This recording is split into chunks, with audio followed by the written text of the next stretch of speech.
एक आदमी, आदित्य, 500 साल तक सोया रहा। जब वो जागा तो उसने देखा कि दुनिया पूरी तरह बदल चुकी है। इमारतें रस्सियों के सहारे खड़ी थीं और टूटे हुए पुलों से गाड़ियां नीचे गिर रही थीं। वो बाहर सड़क पर गया और लोगों से पूछने की कोशिश की कि क्या हुआ है, लेकिन समझने के बजाय लोग उस पर हमला करने लगे। उसे बहुत तेज प्यास लगी। वो पानी पीने गया, लेकिन नल से हरा सोडा निकलने लगा। उसने एक अखबार उठाया। उसमें लिखा था कि साल अब 2505 है।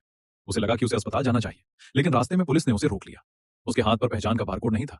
इसी वजह से पुलिस ने उसे गिरफ्तार कर लिया। उसे पिंजरे में डालकर अदालत ले जाया गया। जज भी इतना बेवकूफ था कि उसकी बात सुने बिना ही उसे दोषी ठहरा दिया। अदालत में लोग ऐसे ताली बजाने लगे जैसे कोई पार्टी चल रही हो।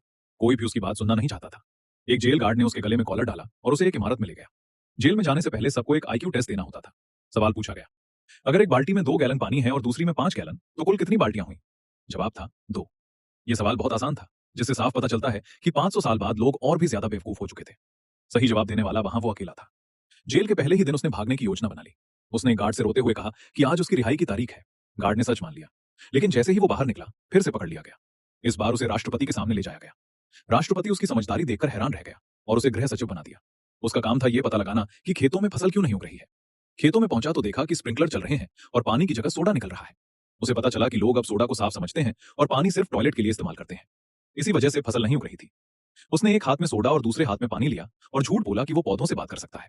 उसने लोगों को बताया कि पौधे कह रहे हैं कि उन्हें पानी चाहिए। उसकी चाल काम कर गई और राष्ट्रपति ने उसकी बात मान ली। पूरा सिस्टम सोडा से हटाकर पानी पर कर दिया गया। लेकिन 1 महीने बाद भी जमीन बंजर रही।